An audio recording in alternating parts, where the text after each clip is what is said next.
प्रातः क्लास है 12 सितंबर 1967। बच्चों को पहले पहले बाप समझाते हैं।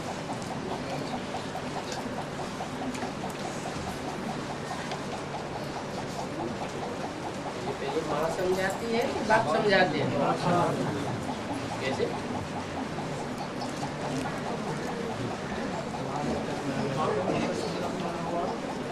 पहले पहले बाप सुनाते भी हैं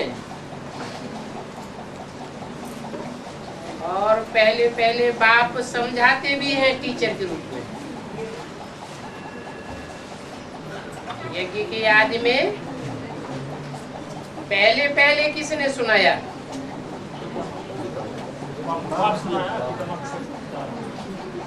पहले भी बाप ने सुनाया, माँ के द्वारा, लेकिन माताएं थी सामने, वो भी कहेंगे बच्चों को सुनाया। बाप ने ही सुनाया। और मध्य में टीचर के रूप में ही बाप ही समझाते हैं।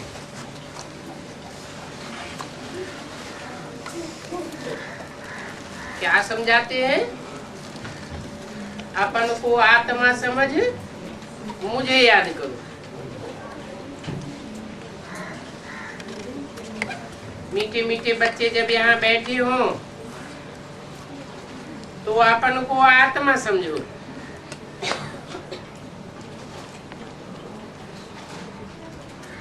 और कोई की तरफ बुद्धि नहीं जानी चाहिए। भले यहाँ आसपास ढेर बैठे हुए हैं तो भी बुद्धि कोई के पास नहीं जानी चाहिए। विष्णु, ये तुम बच्चे जानते हो, हम आत्माएं हैं।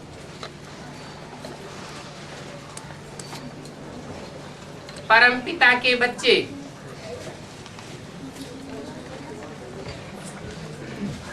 पाठ हम आत्मा बजाती है इस शरीर द्वारा।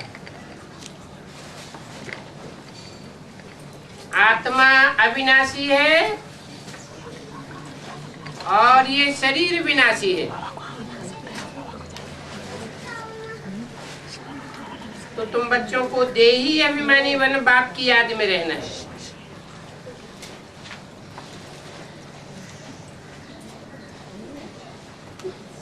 हम आत्मा है, चाहे तो इन्हें आर्गन से काम लो व न लो, अपन को शरीर से अलग समझना है।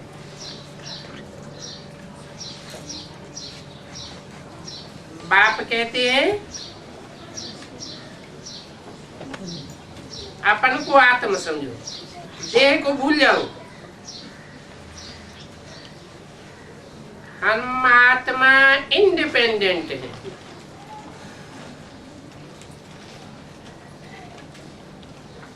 इंडिपेंडेंट है, शरीर का आधार लेकर नहीं है, है? शरीर का आधार लिए बगैर इंडिपेंडेंट आत्मा कुछ करेगी क्या?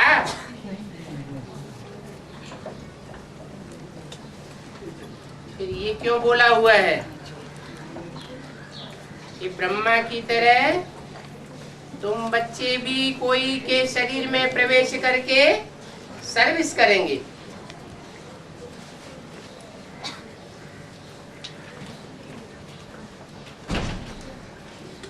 तो अपने शरीर का आधार छोड़ना पड़े ना।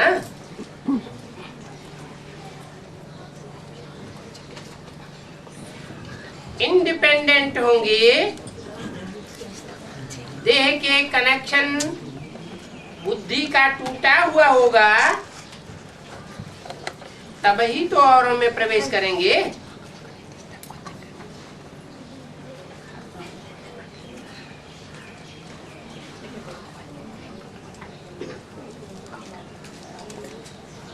जीते जी मौत की अवस्था में रहना है।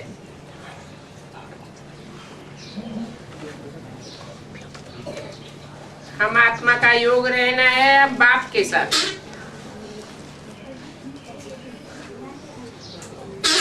बाकी तो दुनिया से, घर से मर गए। कहते भी हैं आप हुए तो मर गई दुनिया।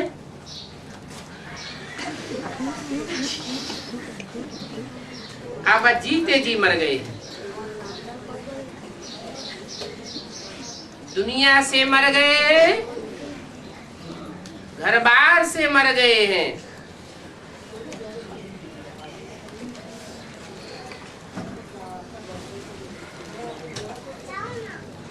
हम आत्मा अब शिव बाबा के बने हैं।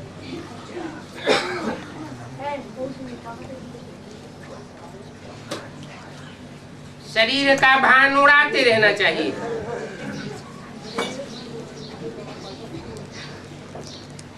ये तो पुराना शरीर है ना।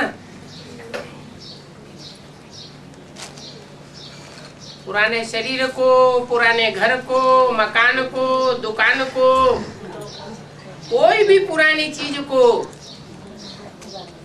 जो तमो प्रधान हो जाती है उसे छोड़ा जाता है ना।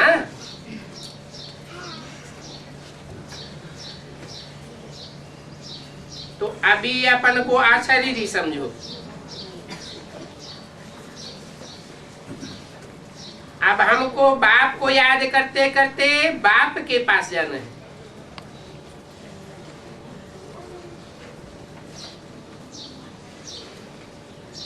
बाप के पास जाना है।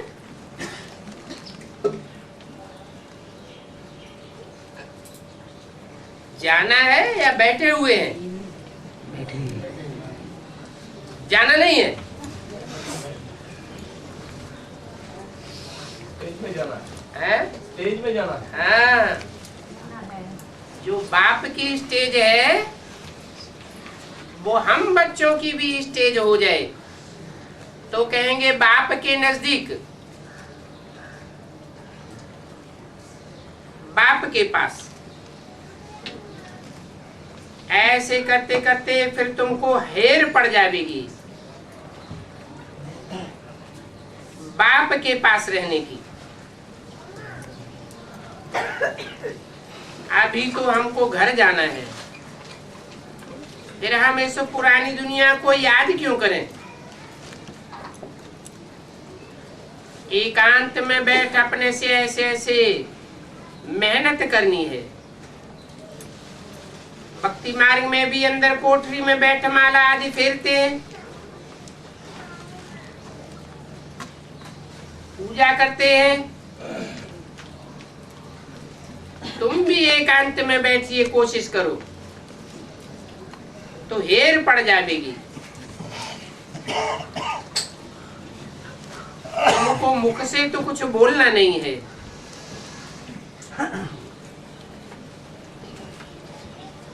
इसमें है बुद्धि की बात।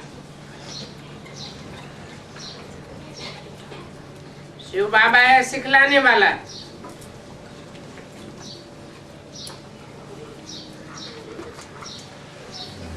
उनको तो पुरुषार्थ नहीं करना है।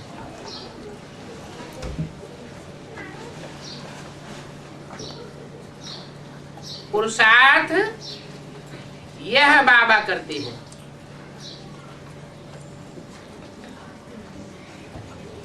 जैसे यह पुरुषार्थ करते हैं वो फिर तुम बच्चों को भी सिखलाते हैं। जितना हो सके ऐसे ऐसे बैठकर ख्यालात करो। अभी हमको जाना है अपने घर। ये शरीर तो पराया है। किसका है? आत्मा का शरीर नहीं है, है? पराया कैसे है?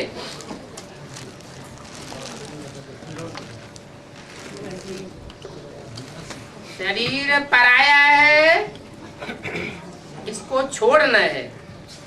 5 तत्वों का है ना, तो 5 तत्व पर है या स्व है? पर है। रावण के 10 शीश में 5 शीश 5 तत्वों के दिखाई जाते हैं।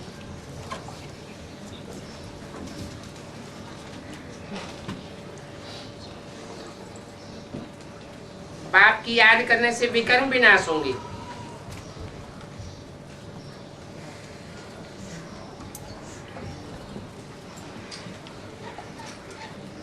देह की याद करने से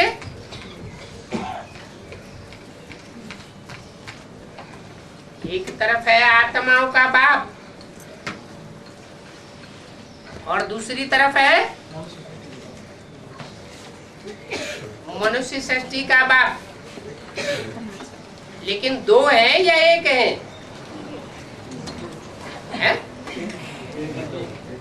पर्सनालिटी तो एक ही है। तो 2 कैसे कहें?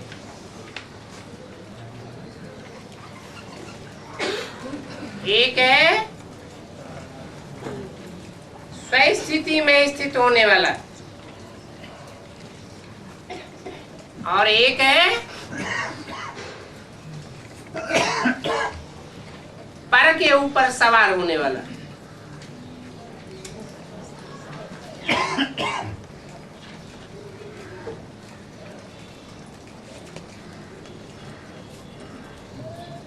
पर है रावण, पर है प्रकृति,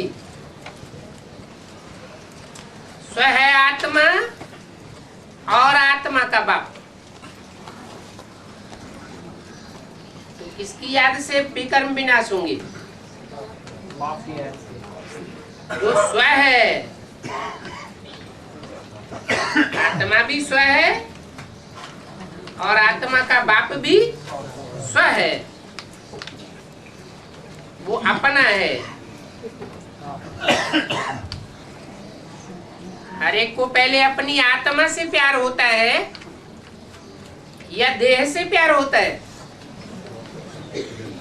पहले आत्मा से प्यार होता है।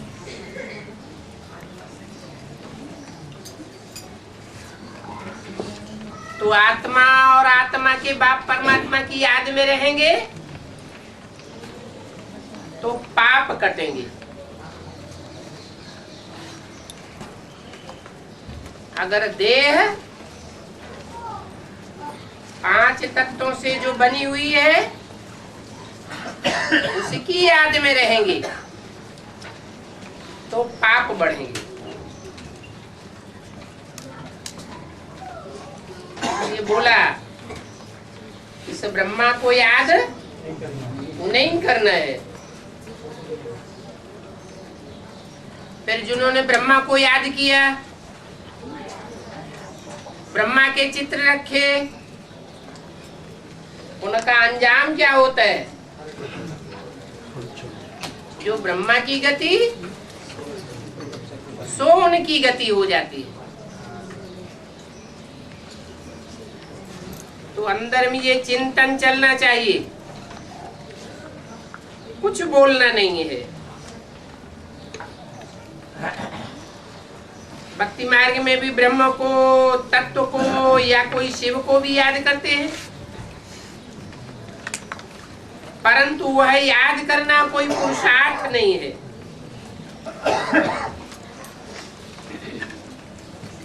ब्रह्म को याद करें या ब्रह्मा को याद करें, उससे पुरुषार्थ होगा, परमार्थ होगा या स्वार्थ होगा?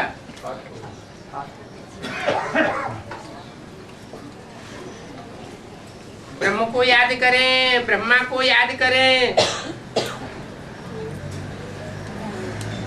कोई तत्व को याद करें, या शिव को याद करें। शिव किसका नाम है? बिंदु का नाम है।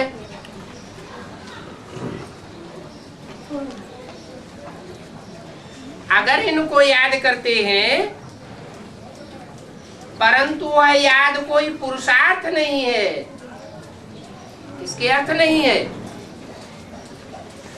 पुरुष के अर्थ नहीं है। पुरुष माना आत्मा के अर्थ नहीं है। क्या बात हुई? आत्मा ज्योति बिंदु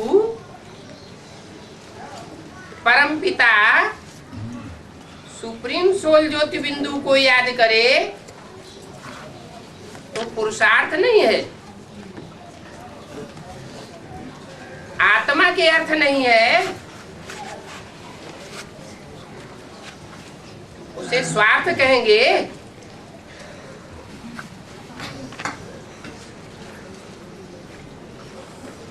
मुरली में तो बोला है, न निराकार को याद करना है, न साकार को याद करना है, और न आकारी को याद करना है। आकारी को याद करेंगे तो संपन्न बनेंगे। क्यों नहीं संपन्न बनेंगे? आकारी तो फरिश्ते भी होते हैं।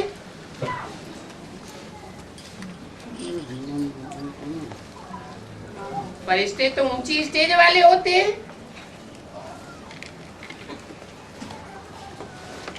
फर्श की दुनिया वालों से उनका कोई रिश्ता भी नहीं होता है।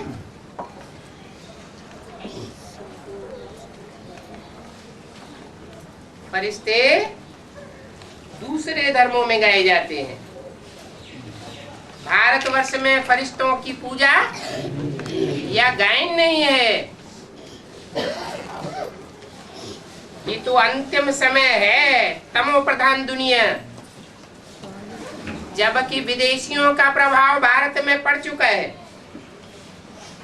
तो भूत प्रेतों की पूजा करने वाले बन गए हैं। नहीं तो भारतवर्ष में पहले सिर्फ देवताओं की मान्यता थी, देवताओं को पूजते थे। जिन देवताओं में सुप्रीम सोल प्रवेश करता है, निराकार ज्योति बिंदु साकार बनता है, तब साकार से प्रीति पैदा होती है। प्रीति पैदा होती है तो निरंतर याद जुटती है। बिंदु को खींच खींच के याद करना पड़ता है। और जब ये बुद्धि में बैठ जाता है कि वो सुप्रीम सोल ज्योति बिंदु इस अमुक मुकर्रर रथ में मुकर्रर रूप से प्रवेश करता है, एक व्यापी बन करके कार्य करता है, सारी सृष्टि का सुधार करता है, तो प्रीति पैदा हो जाती है। सबका उद्धार करता है तो हमारा भी उद्धार जरूर करेगा, तो प्रीति पैदा हो जाती है। इसलिए बोला कि बिंदु को भी याद नहीं कर रहे।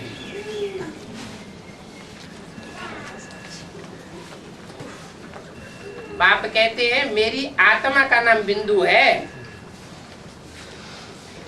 परंतु कोई भी आत्मा अगर शरीर न धारण करे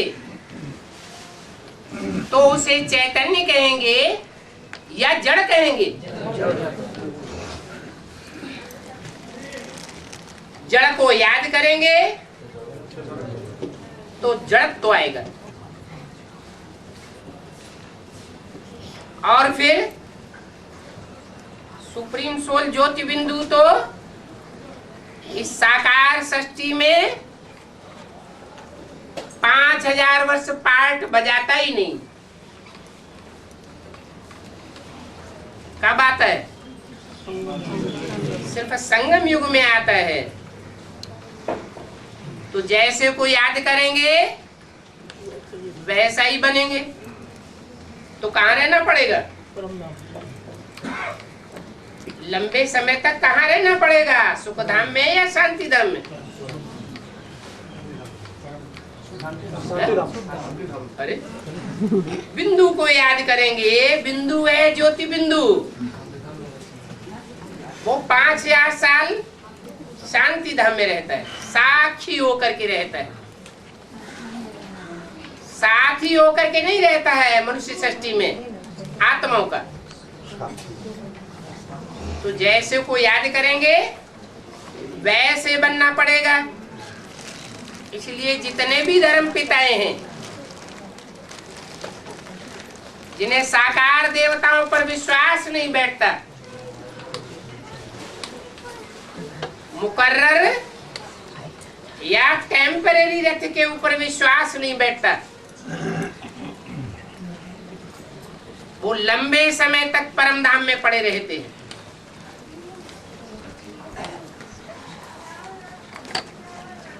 तैतीस करोड़ देवताओं में से 23 करोड़ देवात्माएं भी ऐसी निकलेंगी।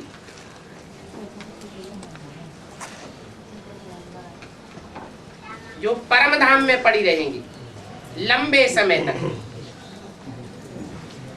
क्यों पड़ी रही? क्योंकि उनको साकार मुकर्रर रथ के ऊपर विश्वास नहीं बैठता। इसलिए उनके स्वर्ग के जन्म कम हो जाते हैं।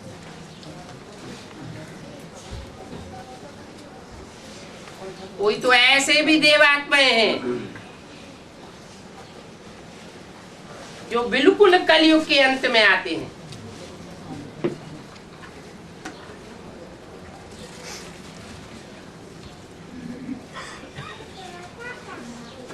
तो बहुत घाटा पड़ जाता है। कहाँ सतो प्रधान सृष्टि का सतो प्रधान सुख, सतो सामान्य सुख, द्वापर युग का रजो प्रधान सुख,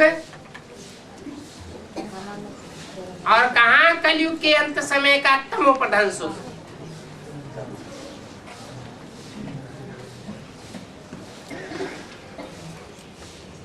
जैसे रात में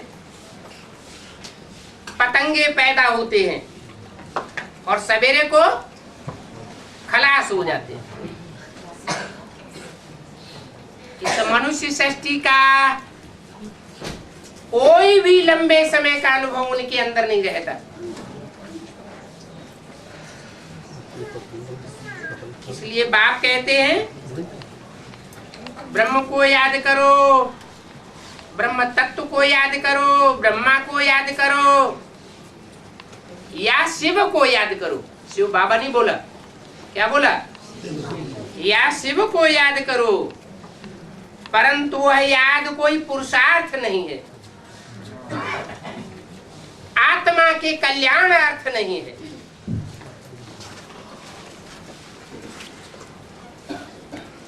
उनको बाप का पूरा परिचय ही नहीं है।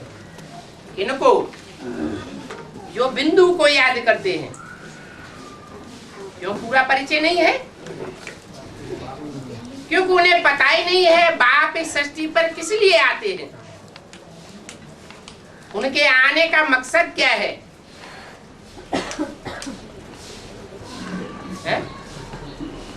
पुरानी दुनिया को नई दुनिया बनाने के लिए आते हैं। तो नई दुनिया में हिस्सा लेना चाहिए ना। बाप जो रचना रचते हैं उस नई दुनिया की रचना में हमारा हिस्सा नहीं होना चाहिए क्या? तो जिनकी बुद्धि में नहीं बैठता कि बाप तो नई दुनिया रचने आते हैं, वो नई दुनिया के वर्षे की परवाह नहीं करते। पुरानी दुनिया में ही आते हैं। तो बाप कहते हैं इनको बाप का असली परिचय ही नहीं। नाम रूप देश काल कर्तव्य, इन बातों की प्रैक्टिकल जानकारी ही नहीं है। इसलिए बेसिक में 32 करणों का चित्र बनाया हुआ है शिव ज्योति बिंदु का। 32 गुण दिखाए गए हैं। अरे वो गुण साकार के होंगे या निराकार के होंगे? गुण अवगुण तो साकार में होते हैं। ज्योति बिंदु के लिए थोड़े ही कहेंगे कि उसमें गुण है या अवगुण है।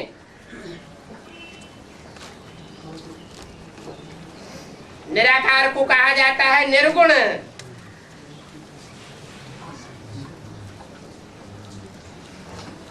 और साकार को कहा जाता है सगुण। शास्त्रों में लिख भी दिया है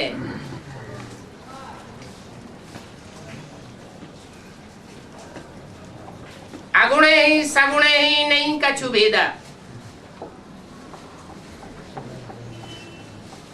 क्या? जो निर्गुण है और जो सगुण है उसमें कोई भेद नहीं है। कब? भेद कैसे नहीं है? निर्गुण है वो बिंदु है, मेरी आत्मा का ही नाम बिंदु है, वो नाम कभी बदलता ही नहीं। शरीर बदलते हैं तो नाम भी बदल जाता है। तो सगुण और निर्गुण एक कैसे है? एक तब है जब वो निर्गुण ज्योति बिंदु शिव साकार में प्रवेश करता है। जिस साकार में प्रवेश करता है उसको भी आप समान बना देता है। शरीर छोड़ करके आप समान नहीं बनाता। शरीर में रहते रहते ही वो आत्मा बाप समान बन जाती है।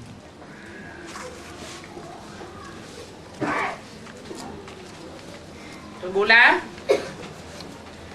जिनको बाप का पूरा परिचय ही नहीं है, नाम रूप देश काल कर्तव्य का परिचय ही नहीं है, तो याद कैसे करेंगे?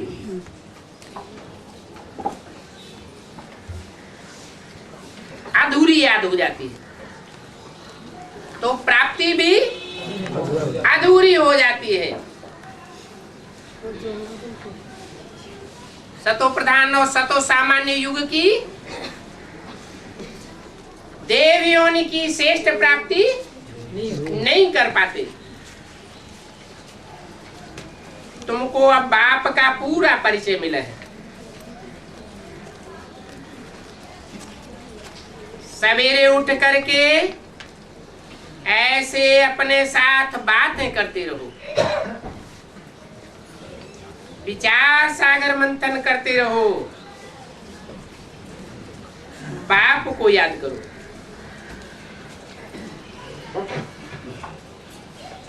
बाप को याद करो, ये क्यों नहीं कहा बाबा को याद करो? है? बाप को याद करो। बाबा हम अभी आया के आया,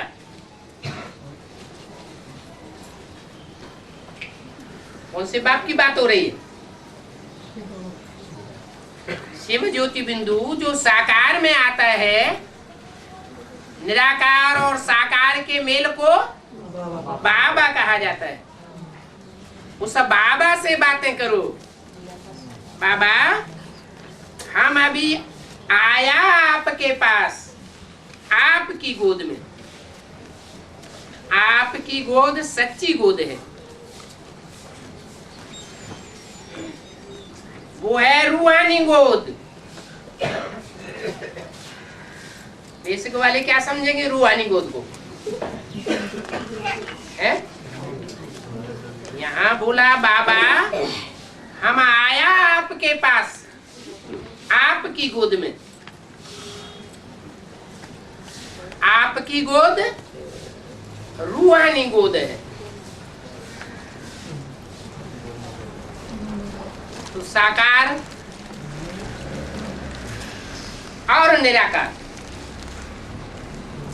बेसिक में तो यही समझेंगे, अपनी आत्मा को बिंदु समझ और बिंदु के साथ ऐड कर दो तो रूहानी गोद हो गई।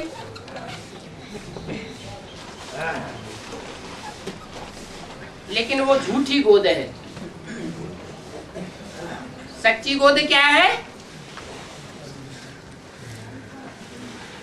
जैसे गोद लिया जाता है बच्चा, भक्ति मार्ग में कहते हैं ना बच्चा गोद लिया, उसका क्या मतलब हुआ? स्थूल गोद लेने की ही बात है क्या? गोद लेना अर्थात बाप ने बच्चों को स्वीकार कर लिया।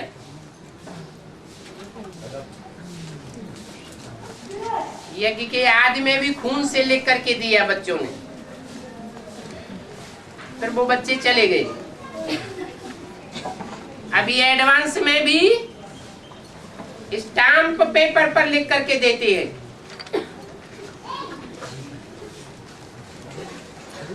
तो समझा जाए कि बाप की गोद में आ गए।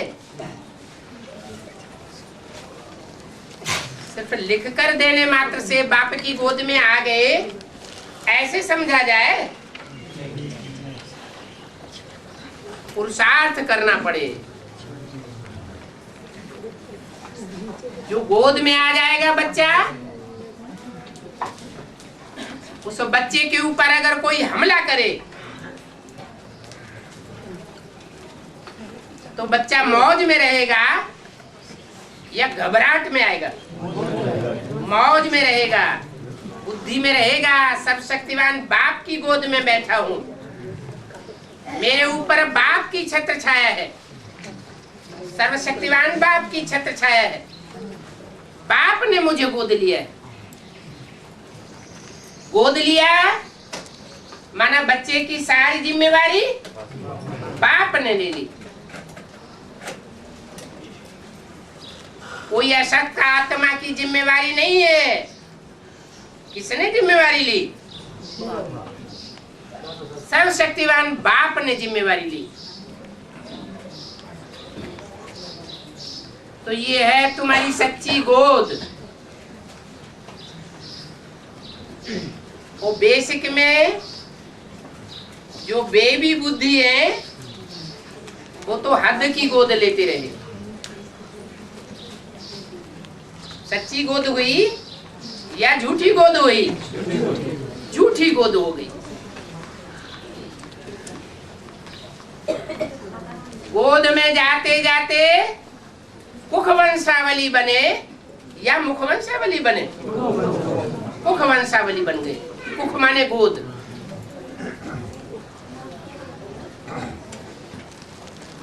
तुम्हारी है सच्ची गोद।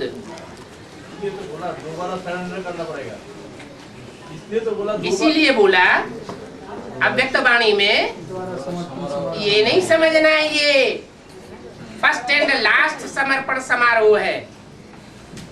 अभी दोबारा भी समर्पण समारोह मनावेंगे। सिर्फ बेसिक वालों के लिए बोला या एडवांस वालों के लिए भी बोला? वालों के लिए भी बोला है? अभी नहीं बोला, सभी के लिए ही बोला है? वो कहते बेसिक वालों के लिए ही बोला, एडवांस वालों के लिए थोड़ी बोला। अगर एडवांस वालों के लिए नहीं बोला तो फिर क्यों बोला? बाबा हम अभी आया आपकी सच्ची गोद में। आया कि आया? बाप के पास पहुंच गए क्या? है? पास पहुंच जाए तो निश्चय के दोले में नहीं आवेंगे।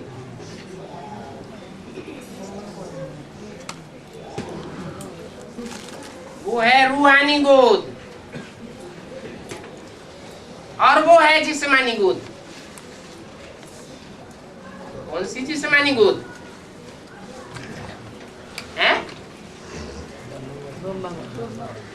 जिस जिस्मधारी को याद करने के लिए मना किया, ब्रह्मा को याद नहीं करना है, वो है जिस्मानी गोद, और ये है रूहानी गोद।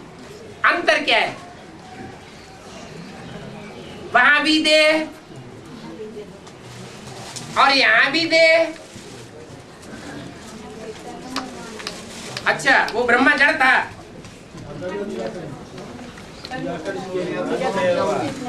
है?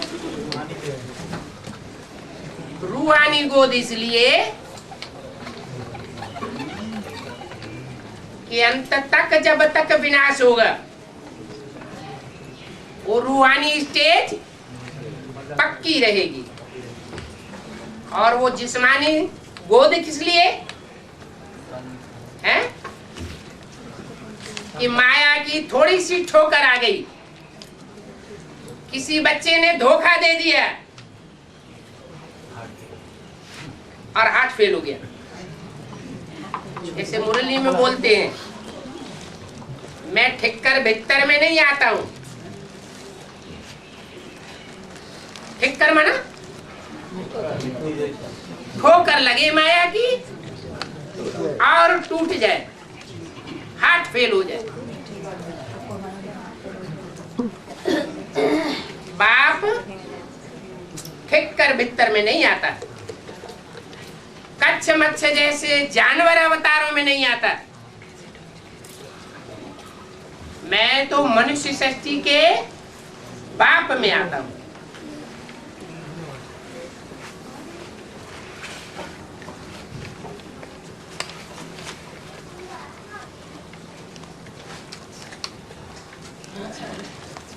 तो ऐसे ऐसे अपने साथ बातें करनी चाहिए, जैसे चरिए खरिए अपने से बातें करते हैं ना पागल। भगवान के जो बनते हैं वो दुनिया की नजरों में क्या हो जाते हैं?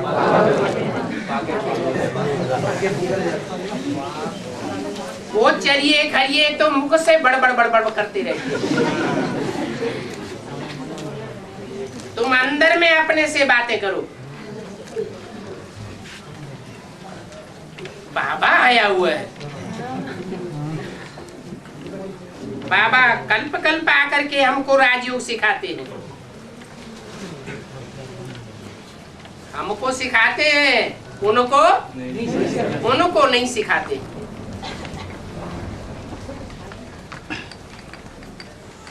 बाप कहते हैं मुझे याद करो और चक्कर को याद करो। तुम स्वदर्शन चक्रधारी हो ना, तुम पूरा पूरा चक्कर लगाते हो। तुम्हारा स्वदर्शन खंडित नहीं है और उनका चक्कर खंडित है। कोई 83 जन्म लेंगे, कोई 82, कोई और कम, कोई एक ही जन्म लेगा। तो जिनका एक ही जन्म होगा उनको पूरा चक्कर घुमाना आवेगा क्या? नहीं आवेगा। जो विष्णु जैसे 84 जन्म का पूरा पाठ बजाने वाले देवता होंगे, उनको चक्कर घुमाना अच्छा आवेगा।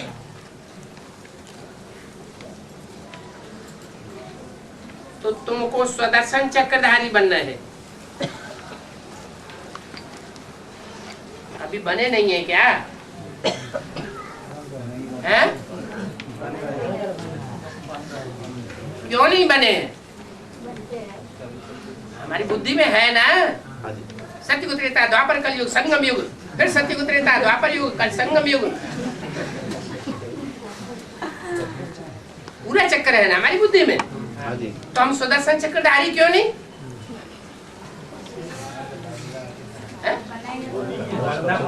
नहीं, बने हुए हैं ना।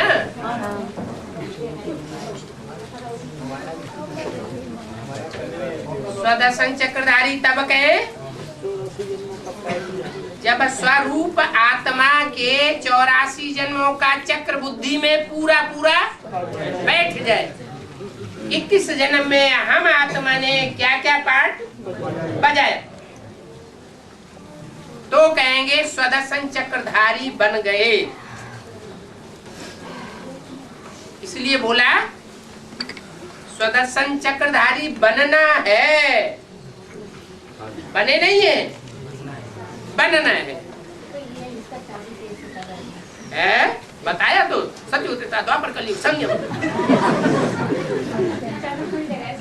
है। कितनी भी बार बताओ लेकिन भूल जाता है। बाबा कहते जो बच्चे मेरी सर्विस में रहते हैं, रूहानी सेवा में रहते हैं, उन बच्चों को मैं याद करता हूँ। तो जिन बच्चों को बाप सर्वशक्तिवान याद करेगा उनको मन बुद्धि की पावर मिलेगी या नहीं मिलेगी? मिलेगी। तो मन बुद्धि तीक्ष्ण बनेगी या नहीं बनेगी?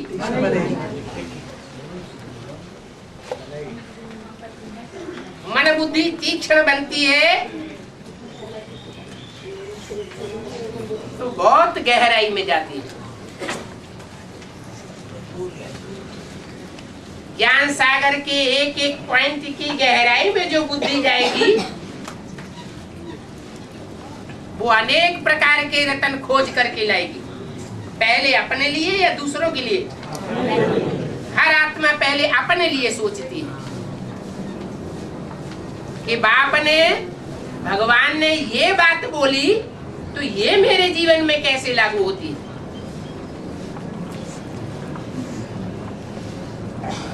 तो जितना जितना ईश्वरीय सेवा में रहेंगे, मनन चिंतन मंथन ऑटोमेटिक चलता जाएगा। और जितना जितना मनन चिंतन मंथन चलेगा उतना अनेक जन्मों की हिस्ट्री खुलती जाएगी। बहुत प्यार से ईश्वरीय सेवा में लगे रहना चाहिए।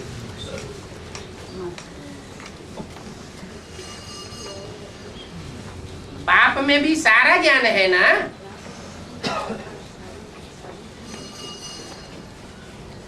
वो सारा ज्ञान फिर तुमको देते हैं।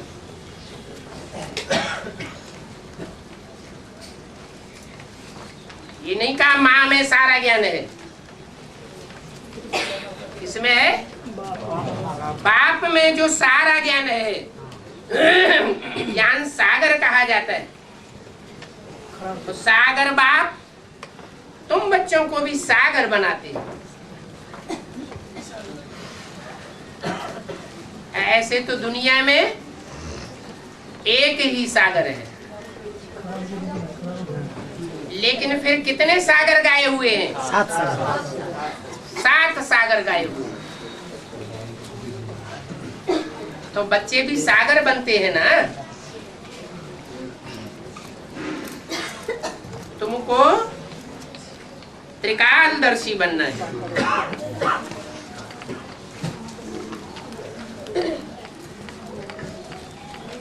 त्रिकालदर्शी बने नहीं है,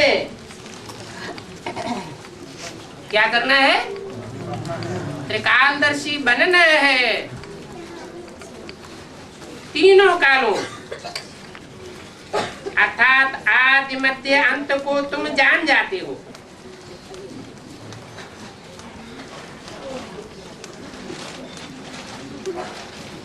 बाप भी परमात्मा है।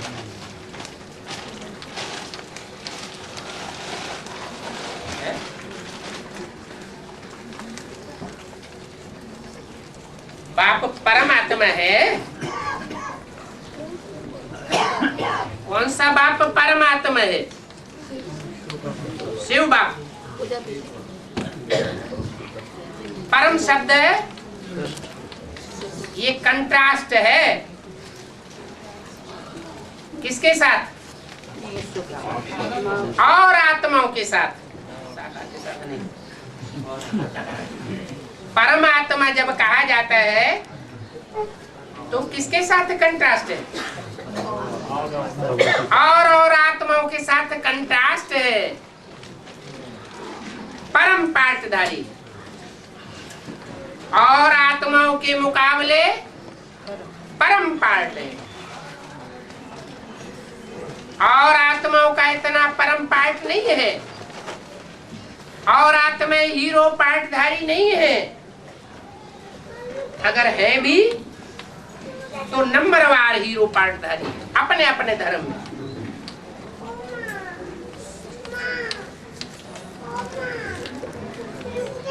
लेकिन एक आत्मा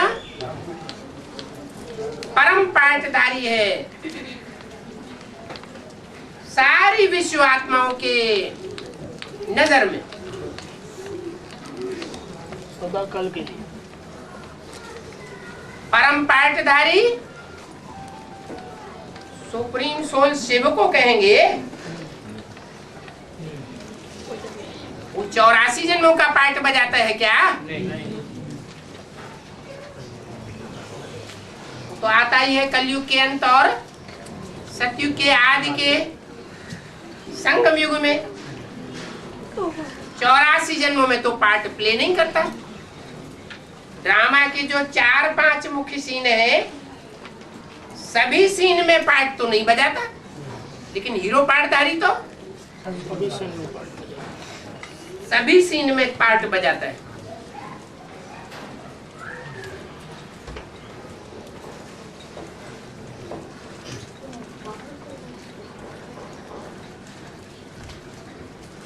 आप इस शरीर में बैठ तुमको समझाते हैं। ये वंडरफुल बात है ना। भागीरथ पर विराजमान होंगे तो जरूर दूसरी आत्मा है ना।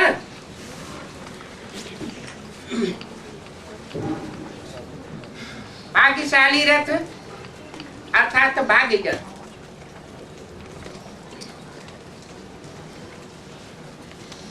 शिव बाप को तो रथ ही नहीं है अपना,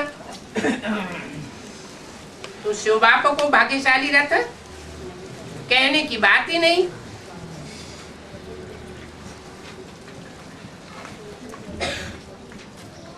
बहुत जन्मों के अंत का जन्म है।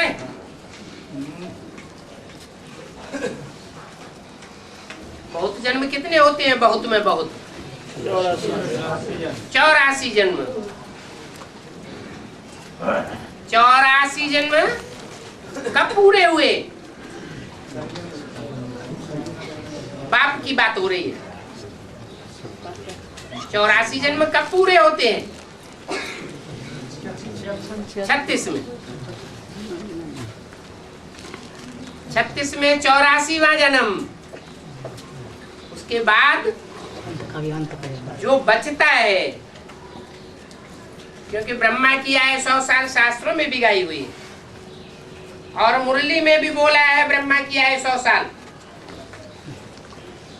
तो जो बाकी बचा वो अगले जन्म में ऐड हो जाता है कि कुछ जन्म का पहला जन्म। 76 में 100 साल पूरे हो जाते हैं। वो ब्रह्मा की बात नहीं है,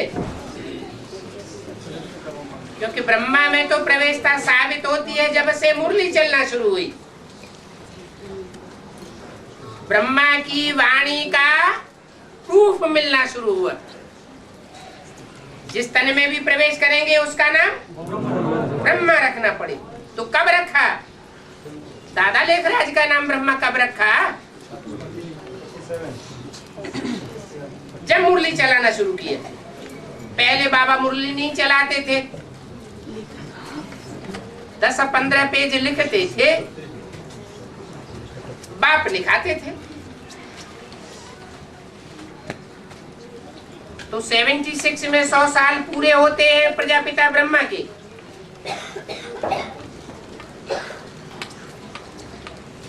इसलिए बोला बहुत जन्मों के अंत का जन्म है।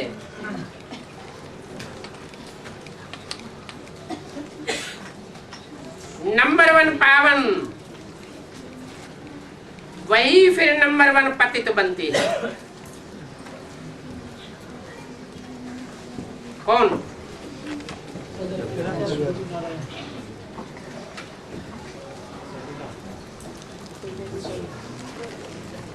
साक्षात्कार से चित्र बनाए, उनमें क्या प्रूफ है?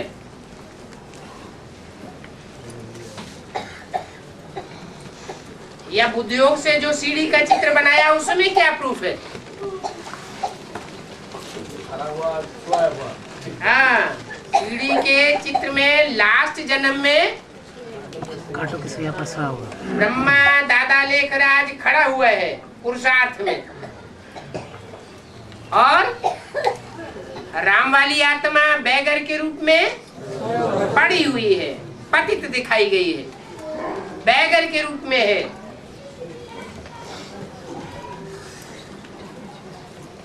जैसे सभी धर्म पिताओं का हाल होता है। क्राइस्ट के लिए भी क्या बोला? अभी कहीं इसी दुनिया में बैगर के रूप में होगा।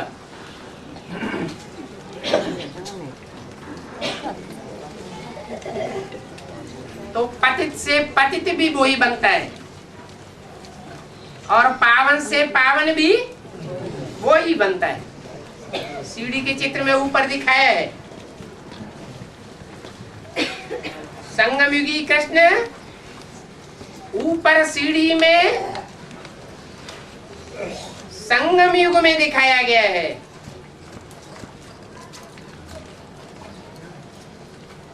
और सतयुगी कृष्ण सीढ़ी में अलग दिखाया गया है। तो कितने कृष्ण हो गए? 2 कृष्ण हो गए। सतयुगी कृष्ण की कोई हिस्ट्री नहीं है, असली हिस्ट्री बाप आकर बताते हैं। संगमयुगी कृष्ण का सारा गायन है शास्त्रों में।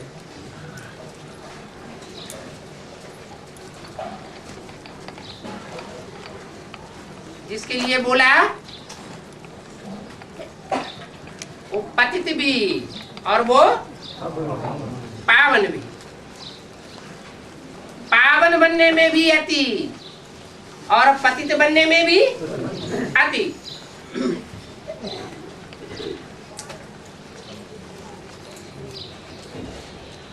परंतु ये अपन को भगवान या विष्णु आदि तो नहीं कहते।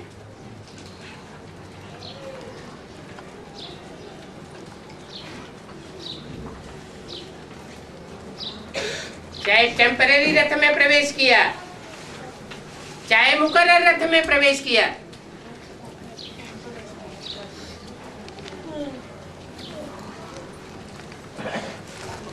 अपन को भगवान कौन कहते?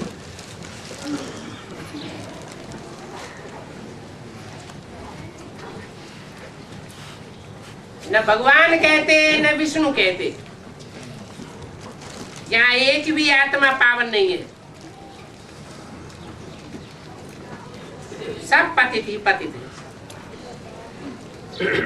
तो बाबा बच्चों को समझाते हैं, ऐसे ऐसे विचार सागर मंथन करो, तो इन विचार सागर मंथन के पॉइंट से तुमको बहुत खुशी होगी। और विचार सागर मंथन करने के लिए एकांत भी चाहिए। क्या?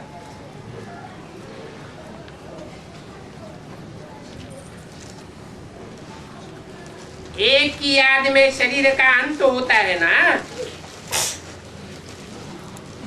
उनको कहा जाता है एकांत।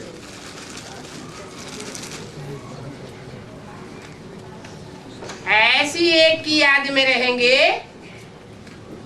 तो तुम्हारा खूब विचार सागर मंथन चलेगा। ये चमड़ी छूट जाएगी। सन्यासी भी ब्रह्म की याद में व तत्व की याद में रहते हैं।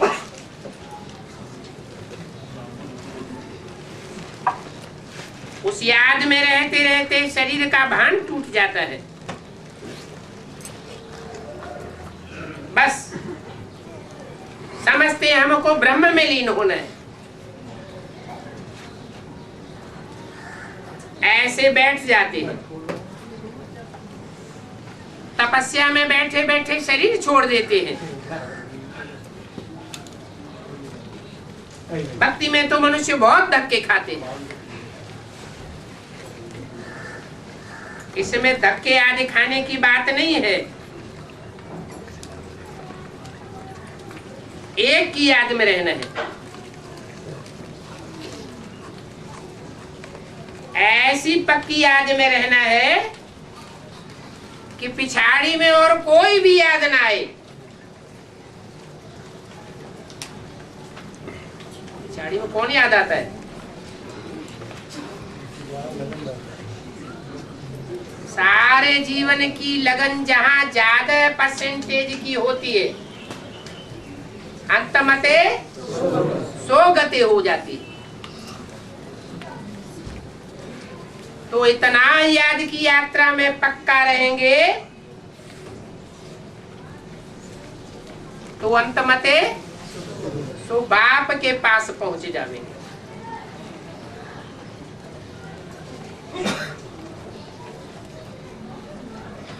गृहस्थ व्यवहार में तो रहना ही है, बाकी टाइम निकालना है। स्टूडेंट को पढ़ाई का शौक होता है ना, ये भी पढ़ाई है। अपन को आत्मा न समझने से बाप, टीचर, गुरु तीनों ही रूप भूल जाते हैं। तो एकांत में बैठे बैठे ऐसे ऐसे बातें करो तो तुमको बहुत मजा आएगा। अच्छा, ओम शांति।